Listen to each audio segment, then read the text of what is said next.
Me negué a cancelar mi entrevista de trabajo solo para llevar a mi hermano a la casa de su novia. Mi padre me gritó que el futuro de mi hermano importaba y el mío no. Lo miré fijamente y le dije, ¿de verdad lo dices en serio? Luego salí por la puerta y nunca regresé. Vivo en Poza Rica, Veracruz, que es exactamente tan glamoroso como suena. Tierra petrolera, plana como un comal, calurosa 9 meses del año y llena de personas que, o se hicieron ricas de golpe, o se matan trabajando entre el polvo tratando de sobrevivir. Adivinen en qué categoría caí yo. Todavía vivía en la casa de mis padres en el momento de este pequeño incidente. No porque quisiera. Créanme, hubiera preferido dormir en una bodega detrás del Walmart. Pero, después de la preparatoria, saltaba entre trabajos en almacenes y empleos de repartidor tratando de ahorrar lo suficiente para irme, mientras le pagaba 5,950 pesos al mes de renta a mis propios padres. Sí, leyeron bien. Me cobraron renta desde el día que cumplí 18 años. Feliz cumpleaños, hijo. Aquí tienes tu factura. El pastel se cobra aparte. Mi hermano menor, Mateo, de 22 años, nunca había pagado un centavo. Tampoco había tenido un trabajo de verdad en su vida. Estaba en su 4º año de una carrera técnica en negocios que debía durar 2 años en el instituto local. De alguna manera seguía en la nómina familiar, conduciendo una camioneta que costaba más de lo que yo había ganado en los últimos 2 años combinados. Nuestros padres lo llamaban emprendedor. Yo lo llamaba un parásito profesional con una linda sonrisa. Pero, ¿qué sé yo? El favoritismo no era sutil. Cuando Mateo necesitaba dinero para gastar, aparecía de la nada. Cuando yo necesitaba ayuda con literalmente cualquier cosa, siempre había una excusa por la cual no se podía. Es un mes difícil, hubo un gasto inesperado. La camioneta necesita reparaciones. ¿Lo entiendes, Carlos? Tú eres el responsable. ¿Responsable? Ese es el código para el hijo del que no tenemos que preocuparnos porque él lo resolverá solo, mientras nosotros nos enfocamos en el niño que no puede atarse las agujetas sin supervisión. Lo entendí. Claro que lo entendí. Entendí que yo era la bestia de carga de la familia, al que solo reconocían cuando algo necesitaba ser levantado, arreglado o encubierto. Como ejemplo perfecto está mi caja de herramientas. Había pasado años comprando herramientas pieza por pieza con mis cheques del almacén. Mateo las pedía prestadas constantemente, nunca preguntaba, solo tomaba lo que necesitaba y dejaba el resto tirado por todo el garaje. La mitad regresaba rota o simplemente no regresaba. Cuando me quejaba, mi madre me decía que dejara de ser egoísta. La familia comparte, decía. Qué curioso que compartir solo funcionara en una dirección. Entonces tuve un golpe de suerte. Instalaciones Mecánicas Garza, una de las empresas de calefacción, ventilación y aire acondicionado más grandes de la región petrolera, estaba aceptando solicitudes para aprendices. Era algo serio. Capacitación pagada, certificaciones y una verdadera escalera para convertirse en oficial capacitado. El tipo de oportunidad que realmente podía convertirse en una carrera profesional en lugar de solo otro trabajo que pagaba el salario mínimo y no llevaba a ninguna parte. Pasé 2 semanas llenando esa solicitud. Conseguí una referencia de mi supervisor en el almacén, un hombre llamado Don Diego, que había trabajado en los oficios manuales durante 30 años antes de que su espalda se rindiera. Don Diego era una buena persona. Me dijo exactamente qué decir, cómo presentarme, qué preguntas esperar, e incluso me prestó su camioneta para manejar a la entrevista, ya que mi propio vehículo se mantenía unido por óxido y cinta adhesiva. La noche anterior a la entrevista, estaba en la cocina planchando mi única camisa decente de botones cuando escuché a mis padres hablando en la sala. No estaba tratando de escuchar a escondidas, pero el sonido viaja fácilmente en una casa de un solo piso. Mateo necesita otros 13,600 pesos para este semestre. Cuotas de inscripción o algo así, dijo mi madre. ¿No cubrimos eso ya el mes pasado?, preguntó mi padre. Lo hicimos. Hubo algunos costos extra. ¿Costos extra? Claro. Yo había visto los costos extra de Mateo. Una nueva computadora para videojuegos, viajes de fin de semana con su novia. El tipo de gastos que aparecían cada vez que su cuenta bancaria se vaciaba, que era básicamente siempre. Pero aquí está la parte que realmente me enfureció de la respuesta de mi madre: está bien. Sacaremos del fondo de educación. Fondo de educación. Me quedé allí parado sosteniendo una plancha caliente, sintiendo como si alguien acabara de decirme que el cielo era verde. Me habían dicho desde que tenía 16 años que no había dinero para mi educación. Por eso no había ido a la universidad. Por eso me había matado trabajando en empleos sin futuro mientras Mateo flotaba por la vida en una nube de subsidios parentales.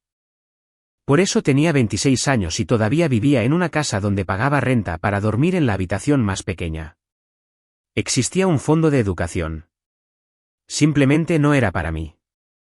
Terminé de planchar mi camisa en silencio, me fui a la cama y me quedé mirando el techo hasta las 4 de la mañana haciendo cuentas que debía haber hecho hace años. Cada vez que me habían dicho que no. Cada oportunidad que había visto pasar de largo porque no podíamos pagarla. Cada sacrificio que había hecho mientras mi hermano coleccionaba trofeos de participación solo por existir. La entrevista ya no era solo una oportunidad. Era la prueba de que podía construir algo sin ellos. Y, al parecer, eso asustaba muchísimo a alguien. La mañana llegó demasiado rápido. Me levanté a las 6 de la mañana, me bañé, me vestí y repasé escenarios de la entrevista en mi cabeza mientras intentaba comer un pan tostado sin que cayeran migajas en mi camisa.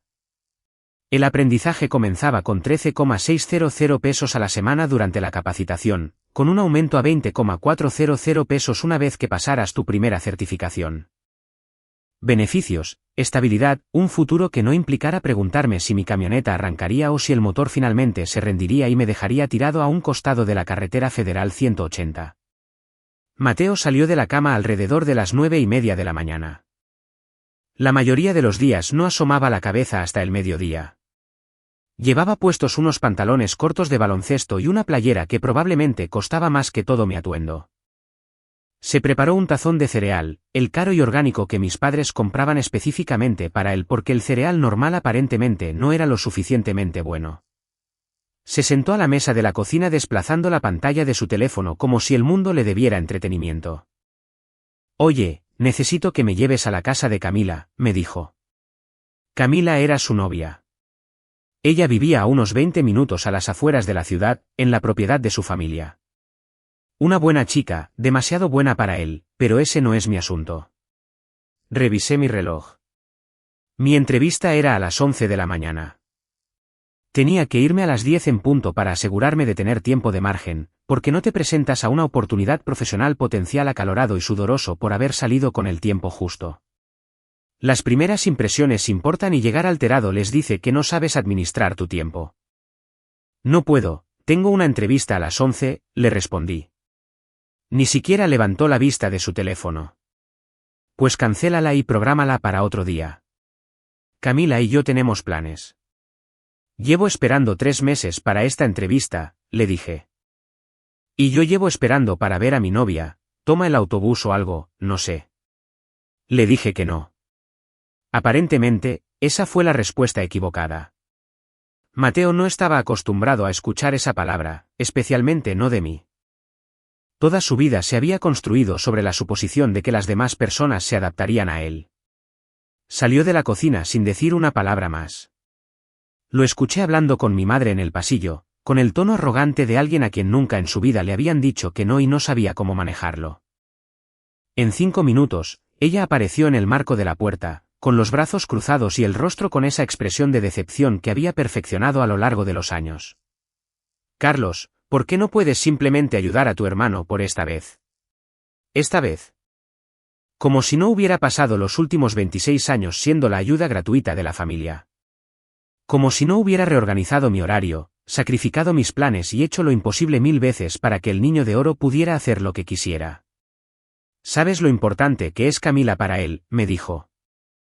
«Y esta entrevista es importante para mí».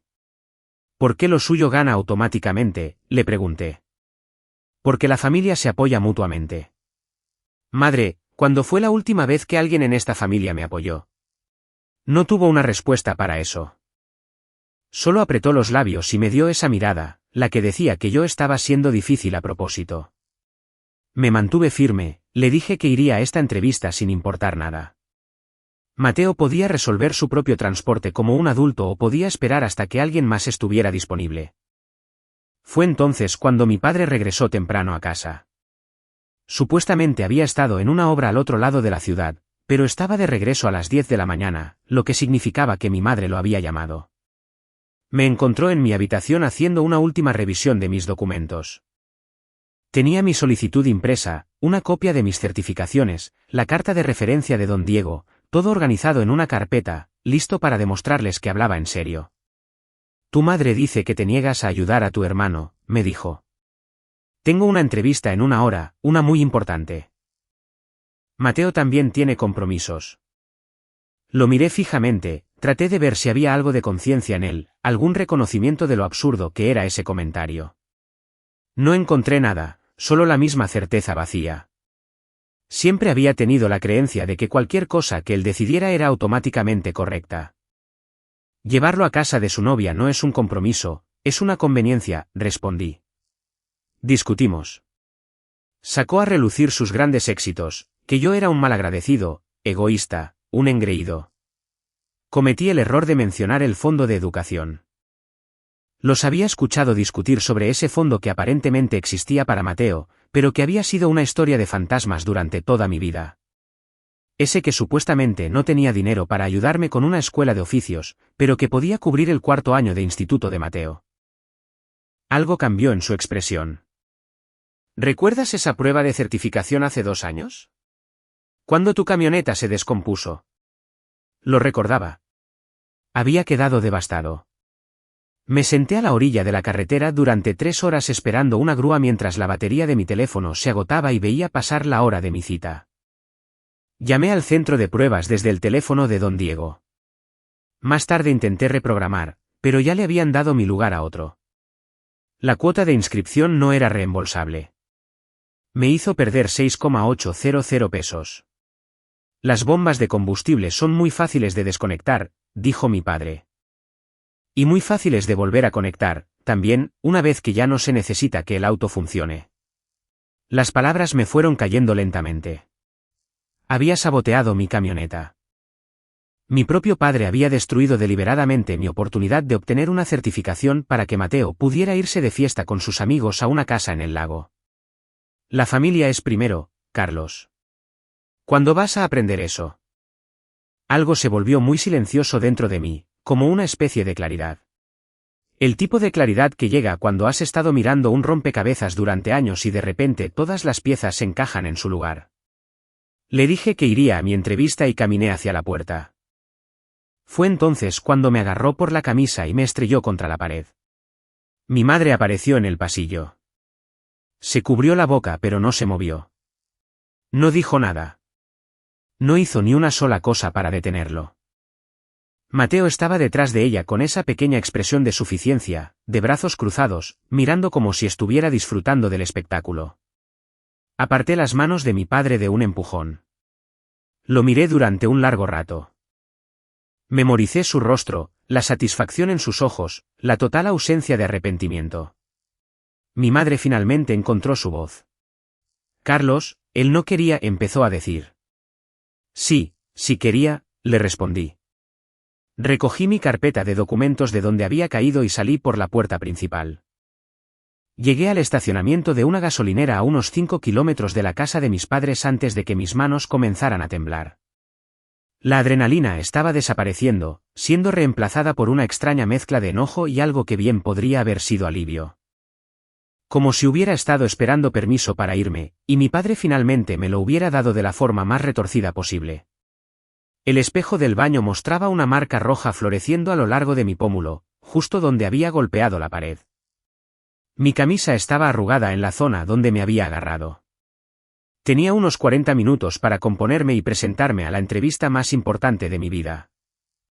Saqué mi teléfono, me tomé una foto de la cara y se la envié por mensaje de texto a don Diego con una sola línea: si algo me pasa, fue mi padre. Luego hice lo que pude. Me eché agua en la cara, me fajé de nuevo la camisa y me pasé los dedos mojados por el cabello. La marca en mi cara se oscurecía a cada minuto, encaminándose a convertirse en un bonito moretón morado que sería imposible de ocultar o justificar. No me iba a esconder. No iba a inventar alguna historia sobre haberme golpeado con una puerta o haberme tropezado con algo. Si me preguntaban, diría la verdad. Si eso me costaba la oportunidad, al menos sabría con qué tipo de empresa estaba tratando. La sede de instalaciones mecánicas Garza estaba en un edificio de metal corrugado en la zona oriente de la ciudad. Práctico, construido para sobrevivir al clima extremo de Veracruz. Llegué 12 minutos temprano, me anuncié con una recepcionista que miró mi rostro con preocupación, y esperé. El hombre que salió a buscarme era un sujeto corpulento, de unos 50 años, con un apretón de manos que parecía un tornillo de banco. Se presentó como Ramón Torres, el gerente de operaciones. Había estado en la empresa desde que tenía 19 años. Había ascendido desde aprendiz hasta dirigir todo el espectáculo. Lo primero que notó fue el moretón. Difícil no verlo en ese punto. Mañana difícil, me dijo. Podría haber mentido, pero simplemente estaba cansado de fingir. Mi padre me estrelló contra una pared porque me negué a cancelar esta entrevista para llevar a mi hermano a la casa de su novia. Ramón levantó las cejas. Se quedó en silencio por un momento y luego asintió. ¿Qué tan lejos tuviste que manejar para llegar aquí después de eso?, me preguntó. Unos 16 kilómetros, me detuve en una gasolinera para arreglarme la camisa. Emitió un sonido a medio camino entre un gruñido y una risa. Pasa por aquí, vamos a platicar. La entrevista salió bien.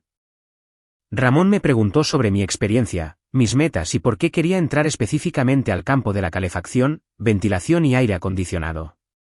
Le dije la verdad. Había pasado años matándome en trabajos que no iban a ninguna parte, viendo cómo se me escapaban las oportunidades porque no podía pagarlas o porque no tenía los contactos. Quería construir algo real, algo que fuera mío, algo que nadie pudiera quitarme. ¿Por qué este campo? ¿Por qué no simplemente buscar otro trabajo en un almacén?, preguntó él. Porque los trabajos de almacén no llevan a ninguna parte. He visto a hombres hacer eso durante 20 años para terminar exactamente donde empezaron. Yo quiero construir algo de verdad. La mayoría de los jóvenes de tu edad solo quieren el cheque. No quieren escuchar sobre el trabajo duro, me advirtió. Me he matado trabajando toda mi vida. Más vale matarme trabajando por algo que valga la pena. Me habló sobre su propio camino. Comenzó como ayudante a los 19 años. Aprendió el oficio desde cero. Eventualmente compró una participación en la empresa como socio. Dijo que había visto a muchos jóvenes pasar por el programa de aprendizaje. Y los que lo lograban no siempre eran los más inteligentes ni los más talentosos. Eran los que se presentaban día tras día durante las partes difíciles, las partes aburridas y las partes en las que quería renunciar. Al final, se recostó en su silla y me miró durante un largo rato. ¿Tienes dónde quedarte esta noche? La pregunta me tomó por sorpresa. No había pensado en eso. En mi prisa por llegar a la entrevista, había operado en piloto automático. Ir a la entrevista. Preocuparme por todo lo demás más tarde. Lidiar con las consecuencias cuando tuviera que hacerlo. Admití que no estaba seguro. Tal vez encontraría un motel o algo así. Ya lo resolvería. Ramón sacó su teléfono e hizo una llamada. Habló con alguien llamado Chava. Le preguntó si el cuarto libre en su taller seguía disponible. Aparentemente, lo estaba. Mi amigo tiene un taller mecánico en la calle Séptima. Tiene un cuarto encima del garaje que usa como bodega, pero tiene un catre y un baño. No es la gran cosa, pero es gratis y es seguro. Puedes dormir ahí mientras resuelves tus asuntos. No supe qué decir. Había entrado a esa entrevista esperando responder preguntas sobre mis calificaciones. Y, en cambio, alguien a quien conocía desde hacía 45 minutos me estaba ofreciendo un salvavidas. Señor, de verdad se lo agradezco. Gracias. Él se encogió de hombros.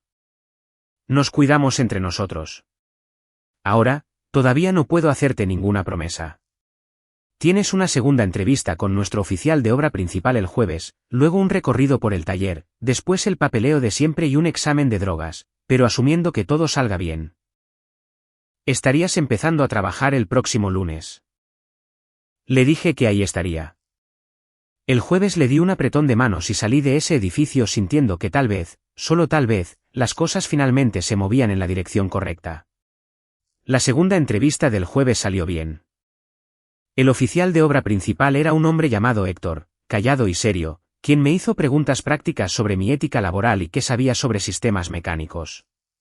El recorrido por el taller consistió principalmente en Ramón señalando equipos y explicando qué iba en dónde. El examen de drogas salió limpio. Se archivó el papeleo y para el viernes por la tarde, ya tenía una fecha de inicio confirmada. Chava administraba un taller mecánico que parecía haber estado ahí desde los años 50. Pisos de concreto manchados con décadas de aceite, puertas de servicio que rechinaban al abrirlas. El olor permanente a aceite de motor y fundente de soldadura impregnado en cada superficie. Era un tipo de complexión robusta y baja, de unos 60 años, con más tatuajes que piel visible y una risa que sonaba como una bisagra oxidada. «Así que tú eres el muchacho por el que llamó Ramón». Me miró de arriba a abajo, deteniendo sus ojos en el moretón. «Buen golpe». «¿A quién hiciste enojar?» «A mi padre». «Sí, esos son los peores». «Vamos, te mostraré el cuarto». El cuarto era exactamente como lo habían descrito. Un catre que probablemente había sido excedente militar. Un calentador portátil que parecía un peligro de incendio. Un baño que era mayormente funcional, siempre y cuando no te importara que la presión del agua pasara de un goteo a una manguera de bomberos. Cajas de almacenamiento apiladas a lo largo de las paredes. Una pequeña ventana que daba al callejón. Era lo mejor que había visto en mi vida. Caí rendido ahí esa noche, durmiendo más profundamente de lo que había dormido en años. Sin pasos por encima de mi cabeza. Sin comentarios pasivo-agresivos durante el desayuno. Sin sentirme como un invitado en mi propia casa. Solo silencio y el sonido lejano del tráfico. Desperté con unas 2 docenas de mensajes de mi madre. No leí ninguno. Borré la notificación sin abrir ni uno solo. A la mañana siguiente, don Diego me ayudó a sacar mis cosas de la casa de mis padres. Lo había llamado la noche anterior y le había explicado la situación a grandes rasgos. No hizo muchas preguntas, solo dijo que pasaría por mí a las 7 de la mañana con su camioneta y que lo solucionaríamos juntos. ¿Estás seguro de esto? Una vez que sales, se acabó, me dijo. He estado seguro por un buen tiempo, solo necesitaba un empujón. Él asintió. A veces la familia es de lo que más cuesta alejarse, incluso cuando son ellos quienes te están lastimando. Mi madre nos estaba esperando cuando llegamos. Claramente esperaba que yo llegara solo, y la presencia de don Diego la desconcertó.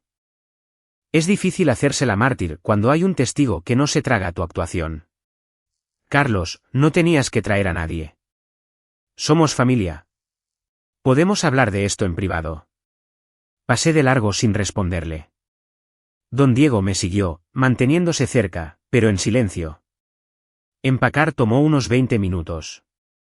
Todo lo que poseía cabía en un par de cajas y una bolsa de lona, ropa, libros, algunas herramientas que yo mismo me había comprado y mi computadora portátil. La suma total de 26 años en esa casa. Uno pensaría que sería más, pero no acumulas mucho cuando te tratan como un huésped temporal que ya se quedó más tiempo del debido. Estaba recogiendo mis documentos importantes cuando me di cuenta de que el sobre Manila había desaparecido. Mi acta de nacimiento, mi clave única de registro de población, el título de la camioneta, todas las cosas que necesitas para demostrarle al gobierno que existes. ¿Dónde están mis papeles?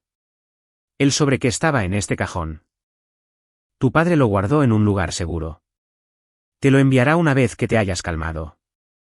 Esto es solo una fase, Carlos. Pronto te darás cuenta. La familia es la familia. La miré durante un largo rato. Me di cuenta de que ella realmente creía lo que estaba diciendo, que en su mente, tarde o temprano yo regresaría arrastrándome y que mantendrían esos documentos como rehenes hasta que lo hiciera. Sacaré copias de reposición. Su rostro se tensó. Esa no era la respuesta que esperaba. Esperaba que discutiera, que suplicara, que le diera algo con lo que trabajar.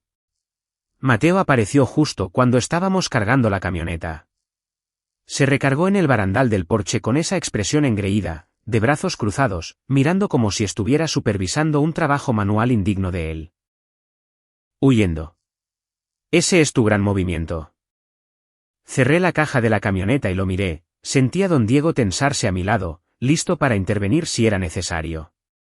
Pasé 26 años limpiando tu desastre, cubriéndote, sacándote de apuros. Se echó a reír. ¿Y qué? Ahora vas a salir adelante por tu cuenta. Buena suerte con eso, hermano. Considera esto mi jubilación. No tuvo una respuesta para eso. Solo se quedó ahí parado con la boca entreabierta mientras nos alejábamos. En el espejo lateral, lo vi encogerse hasta que fue solo una pequeña figura en un porche. El aprendizaje comenzó el lunes. A las 6 de la mañana, presentándome en el taller con botas de trabajo y listo para aprender. Ramón me asignó como compañero a un oficial llamado Héctor. Un sujeto callado en sus 30s, que había estado trabajando en instalaciones mecánicas durante 15 años y que había olvidado más de lo que la mayoría de la gente llega a aprender. El primer día, me miró de arriba abajo y me dijo una sola cosa. ¿Vas a presentarte todos los días? Sí, señor. Entonces nos llevaremos bien. Héctor no era de hablar mucho.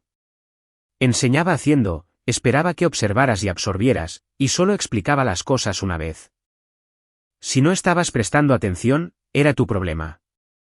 No guardaba rencores, pero tampoco te llevaba de la mano. O le seguías el ritmo o te quedabas atrás. Las primeras semanas fueron brutales.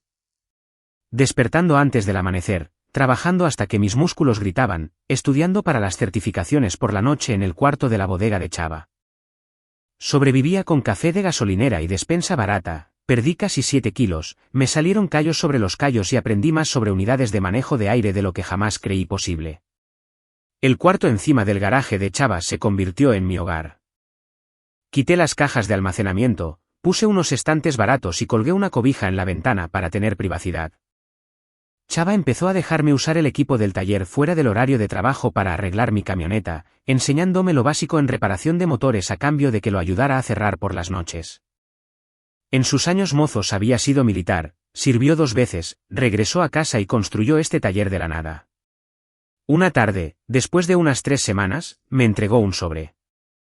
Adentro había un juego de llaves y el título de propiedad de una vieja furgoneta de trabajo que había estado arrumbada en la esquina de su terreno durante años. ¿Qué es esto? Las llaves de esa furgoneta de allá atrás.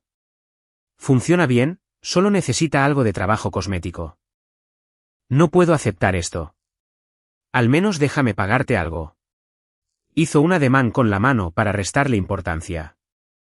Me has estado ayudando a cerrar cada noche. Nunca has pedido nada. Llámalo un préstamo a largo plazo. Devuelve el favor algún día cuando estés en posición de ayudar a otro muchacho que necesite una oportunidad. Esa furgoneta se convirtió en mi salvavidas, un medio de transporte confiable, algo que podía usar para trabajar y un refugio de respaldo en caso de que todo lo demás se viniera abajo. Trabajaba en ella en cada momento libre, arreglando cosas, limpiando años de basura acumulada. Alrededor de un mes después de haberme ido de mi casa, recibí mi primer cheque real de instalaciones mecánicas Garza, 14,382 pesos netos, ya sin impuestos.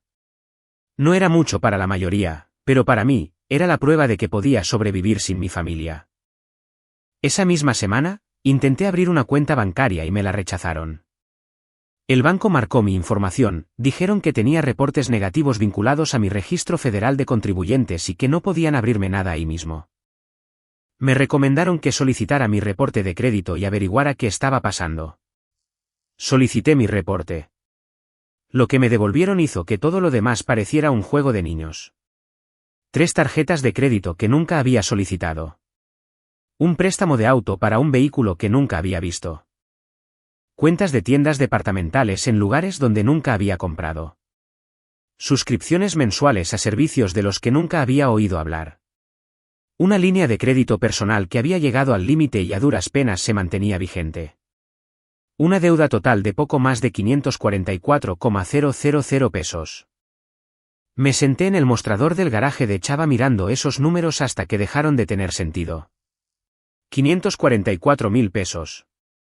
Eso era más de lo que había ganado en la mayoría de mis años de trabajo. Esa era la diferencia entre ir tirando y salir adelante. Ese era mi futuro, robado pieza por pieza mientras yo estaba demasiado ocupado sobreviviendo para darme cuenta. Los cargos contaban la historia. Equipo de videojuegos que encajaba con el de Mateo. Ropa cara, compras en gasolineras tan regulares como un reloj cada pocos días. Pagos mensuales de lo que parecía ser un software de negocios que probablemente estaba vinculado a la empresa de mi padre, herramientas y equipos de proveedores de los que nunca había oído hablar. Incluso había una membresía de gimnasio. Jamás en mi vida había pisado un gimnasio, pero al parecer llevaba 3 años siendo miembro. La prueba irrefutable estaba enterrada en los estados de cuenta. Una de las tarjetas de crédito se había utilizado para un pedido en Internet, unos audífonos para videojuegos que costaban 6,800 pesos. La confirmación de envío, que estaba en los documentos que Lucía me ayudó a sacar más tarde, fue entregada a nombre de Mateo en la dirección de mis padres. Mi nombre en la tarjeta, su nombre en el paquete. Él sabía exactamente de dónde salía el dinero.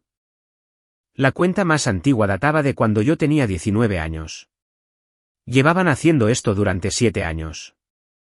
7 años acumulando deudas a mi nombre, haciendo pagos mínimos para mantener las cuentas activas, usándome como su línea de crédito personal, todo mientras me decían en la cara que la familia no tenía dinero para ayudarme a salir adelante. Pensé en todas las veces que había pedido ayuda, en los cursos de certificación que no podía pagar, en las solicitudes de ingreso a escuelas de oficios que nunca entregué porque las cuotas eran muy altas. En los mejores apartamentos para los que no podía calificar porque supuestamente no tenía historial crediticio. Resultó que tenía un montón de historial crediticio. Simplemente no era mío. Mis padres habían construido todo su castillo de naipes financiero sobre mi registro federal de contribuyentes. Yo era el pilar del que nunca me habían hablado. Le llevé mi reporte de crédito a un abogado. No podía pagar uno bueno, pero había una clínica de asistencia legal en el centro que llevaba casos como el mío por tarifas reducidas. La mujer con la que me reuní, Lucía, llevaba 20 años haciendo esto y ya había visto de todo en la región petrolera de Poza Rica. El robo de identidad entre familiares es más común de lo que la gente cree. Desafortunadamente, también es más difícil de procesar porque las víctimas no quieren presentar cargos contra sus propios parientes. Yo no soy una de esas víctimas, le aseguré. Me miró fijamente durante un largo rato. Bien. Entonces hablemos de tus opciones. Las opciones eran claras. Podía intentar resolverlo en privado, lo que significaba confrontar a mis padres y esperar que aceptaran hacerse responsables. 0 posibilidades de que eso pasara. O podía presentar una denuncia formal por robo de identidad ante la policía y los burós de crédito, lo que iniciaría una investigación y probablemente resultaría en cargos penales. ¿Sabes lo que pasa si nos vamos por la vía legal? Tu padre podría terminar en prisión. Tu madre también podría enfrentar cargos, me advirtió. Lo sé. ¿Y estás bien con eso? Tuvieron 26 años para tratarme como familia. En cambio, eligieron esto. Presente la denuncia. Lucía asintió. Esperaba que dijeras eso. La investigación avanzó lentamente. Semanas de papeleo, entrevistas, citatorios. Para cuando la unidad de fraudes terminó de sacar los registros, habían pasado unos 4 meses. Pero una vez que comenzaron a conectar los puntos, todo el teatro se vino abajo. El negocio de paisajismo y jardinería de mi padre había estado perdiendo dinero durante años mientras él mantenía una fachada de éxito. Había estado cubriendo el déficit a través de una combinación de fraude crediticio, ingresos no declarados y facturación creativa que cruzaba la línea hasta convertirse en un robo descarado a sus clientes. Resultó que el robo de identidad no se limitaba a mí. Los investigadores encontraron patrones similares con un par de parientes lejanos y al menos 2 ex empleados a los que les habían abierto cuentas a sus nombres. Uno de los empleados era un hombre que había trabajado para mi padre durante unos 6 meses antes de renunciar. Llevaba años lidiando con misteriosos problemas crediticios y nunca había descubierto de dónde provenían. Los investigadores conectaron esos puntos bastante rápido una vez que comenzaron a buscar. Pero el robo de identidad era solo la superficie. El verdadero daño estaba en los registros comerciales. Mi padre había estado cobrando anticipos de clientes para trabajos de jardinería, a veces de 170,000 o 255,000 pesos para grandes contratos comerciales, y luego usaba ese dinero para cubrir gastos personales en lugar de comprar materiales. Daba largas a los clientes durante meses, hacía un trabajo parcial y luego desaparecía cuando comenzaban a hacer preguntas. Al final, el fiscal calculó alrededor de 1,360,000 pesos en depósitos de clientes que nunca se destinaron a trabajos reales. Además de eso, el Servicio de Administración Tributaria se involucró. Resulta que había estado declarando menos ingresos durante años, pagando a los trabajadores por debajo de la mesa para evitar impuestos sobre la nómina y deduciendo gastos personales como costos comerciales. Solo la deuda fiscal se acercaba a los 680,000 pesos una vez que agregaron multas e intereses. Mi madre había sido cómplice desde el principio. Su firma estaba en la mitad de los documentos. Su correo electrónico estaba vinculado a las cuentas. No podía alegar ignorancia porque ella misma había estado administrando todo, incluidas las que estaban a mi nombre. Cada mes, iniciaba sesión, hacía pagos, verificaba saldos y transfería dinero. La primera consecuencia real llegó unas 6 semanas después de que presenté la denuncia. Un agente del Ministerio Público se presentó en la obra de mi padre haciendo preguntas delante de sus clientes. Los chismes viajan increíblemente rápido en los círculos laborales por aquí y las noticias de una investigación se propagan aún más rápido. En menos de un mes, su negocio se había secado por completo. Nadie quería contratar a un sujeto que estaba bajo investigación por fraude. Mi madre intentó contactarme. No le respondí. Cualquier cosa que tuviera que decir, ya lo había escuchado todo antes. Los intentos de hacerme sentir culpable, las acusaciones, la historia reescrita donde ellos eran las víctimas, y yo era el hijo malagradecido que destruyó todo. Mateo fue aún más predecible. Apareció en el garaje de Chava una tarde conduciendo esa costosa camioneta suya, claramente esperando algún tipo de confrontación. Yo estaba en la parte de atrás cuando escuché su voz. Sé que está aquí. Dígale que salga y me enfrente como un hombre. Chava lo interceptó en la puerta con una llave de cruz en una mano y una mirada que decía que sabía exactamente cómo usarla y que no se oponía a hacer una demostración. ¿Vas a querer volver a subirte a esa linda camioneta e irte de aquí? ¿O qué? ¿Me vas a golpear? Demandaré a todo este lugar hasta dejarlo en la ruina. Hijo, he estado en suficientes situaciones malas como para saber que tú no quieres meterte en esta. Lárgate de mi propiedad. Mateo se fue, acelerando a fondo para salir del estacionamiento como un adolescente tratando de parecer rudo. Chava lo vio irse y luego se volvió hacia mí. Tu hermano parece ser todo un ganador. Ramón me llevó a un lado después del trabajo unos días más tarde. Había escuchado sobre la situación a través de los chismes del pueblo. Se había corrido la voz de que el nuevo aprendiz era el que había delatado a su propia familia. ¿Estás sobrellevando bien todo esto?, me preguntó. Oiga, estoy trabajando en ello. Él asintió. Las cosas de familia siempre son las más difíciles, pero hiciste lo correcto. Las personas que le roban a su propio hijo no se detendrán hasta que alguien las detenga. Solo buscarán nuevas víctimas. Las consecuencias fueron un desastre. Mi padre fue acusado de múltiples cargos de fraude, robo de identidad y evasión fiscal. El fiscal tenía suficientes pruebas como para hundirlo, y una vez que se expuso todo el rastro de documentos, finalmente aceptó declararse culpable en lugar de ser destruido en un juicio. La audiencia de sentencia se llevó a cabo unos 8 meses después de que aceptó la declaración de culpabilidad. Lucía me había preparado para lo que podía esperar, me guió a través del proceso y me ayudó a entender qué me preguntarían, pero verlo desarrollarse en persona fue diferente, más difícil de lo que pensé que sería. Mi madre, llorando en el estrado como si fuera la víctima, hablando de lo difíciles que habían sido sus vidas. Hizo contacto visual conmigo exactamente una vez, y no vi nada que se pareciera al remordimiento. Mateo negándose a hablar en lo absoluto, sentado en la zona del público, con aspecto de preferir estar en cualquier otro lugar, revisando ocasionalmente su teléfono hasta que el juez le ordenó que lo guardara. El abogado de mi padre intentando todos los ángulos para conseguir una sentencia más leve, pintándome como un hijo vengativo y resentido, sugiriendo que los delitos habían sido exagerados, e insinuando que yo era mentalmente inestable. Nada de eso conmovió al juez. La documentación era demasiado sólida. El patrón era demasiado obvio como para que alguien lo ignorara. Di mi declaración como víctima y conté la verdad, cada oportunidad oculta, cada oportunidad saboteada, cada peso que me habían robado mientras me decían a la cara que la familia no tenía recursos para ayudar. El fiscal tenía pruebas documentales de todo. Registros bancarios, estados de cuenta, el historial cronológico de compras, solicitudes de tarjetas de crédito con firmas falsificadas, correos electrónicos entre mis padres discutiendo cómo administrar las cuentas sin que yo me enterara. Y esa confirmación de envío con el nombre de Mateo en el paquete, pagado con una tarjeta a mi nombre. Eso último provocó una reacción de asombro en la sala del tribunal. El recuento final fue espantoso.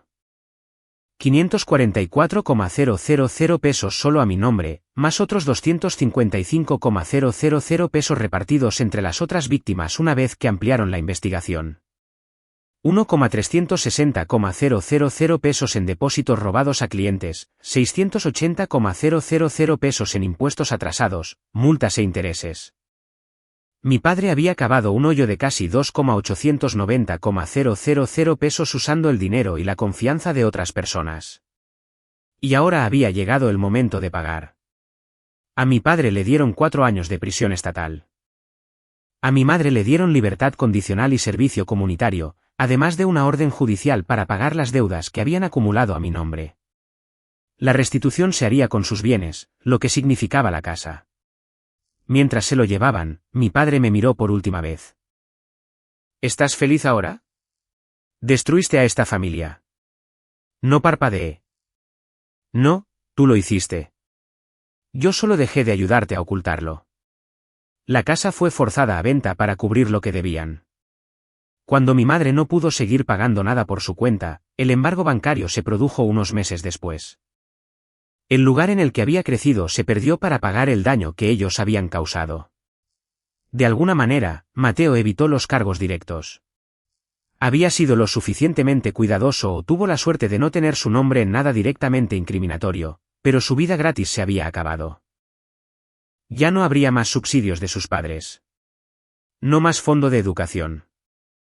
Se quedó sin la costosa camioneta, que fue embargada cuando dejaron de pagarla, porque resultó que esos pagos habían estado saliendo de las cuentas fraudulentas. Lo último que supe fue que estaba trabajando en una gasolinera y viviendo con la familia de Camila, lo cual estoy seguro de que era exactamente el futuro que siempre había imaginado para sí mismo. Todo un emprendedor. El tema del dinero tardó más en resolverse. Las cuentas fraudulentas se cerraron. Las deudas fueron impugnadas. Mi historial de crédito se fue limpiando pieza por pieza en el transcurso de más o menos un año. No fue rápido y no fue fácil. Pasé horas en el teléfono con el buró de crédito, llené suficientes papeles como para construir una pequeña casa y aprendí más sobre el proceso de impugnación de lo que cualquier persona debería. Pero, al final de todo, mi calificación crediticia había vuelto a subir a un nivel funcional. Me quedé en el cuarto de Chava por unos 8 meses antes de encontrar mi propio apartamento tipo estudio. Pequeño, barato, pero era mío, pagado con dinero que yo me ganaba. El aprendizaje me llevó a un puesto real.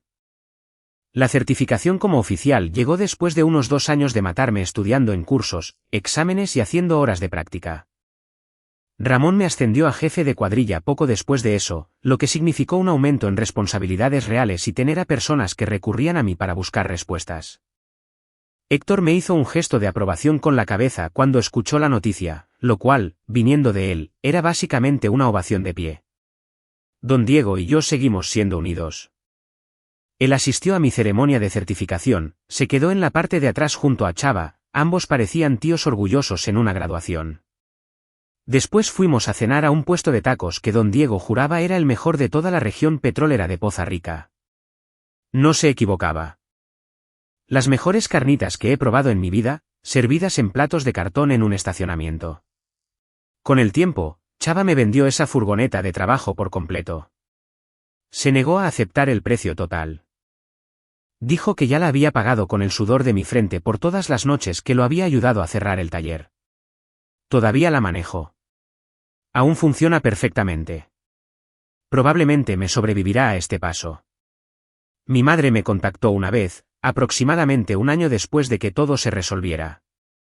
Una carta escrita a mano llena de ese tipo de lenguaje que suena a disculpa, pero que en realidad nunca admite nada. Muchas frases como nunca quisimos que las cosas terminaran de esta manera y espero que puedas encontrar en tu corazón el perdón. La leí una vez y luego la tiré a la basura. Algunas puertas es mejor dejarlas cerradas. Nunca volví a saber de mi padre directamente. Probablemente sea lo mejor. De todas formas, no sé qué le diría. Tal vez nada. Tal vez solo me daría la vuelta y me iría. Igual que hice esa mañana cuando dejó clara su postura. Su futuro importa. El tuyo nunca importó. Lo curioso es que tenía razón. Para él, mi futuro nunca importó. Yo era solo un recurso para ser usado. Una herramienta conveniente para construir la vida que él quería para sí mismo y para su hijo favorito. Pero eso dejó de ser decisión suya en el momento en que salí por esa puerta. Si estás leyendo esto y algo te resulta familiar, quiero que sepas que alejarte no es rendirse. A veces es la única forma de empezar a vivir de verdad.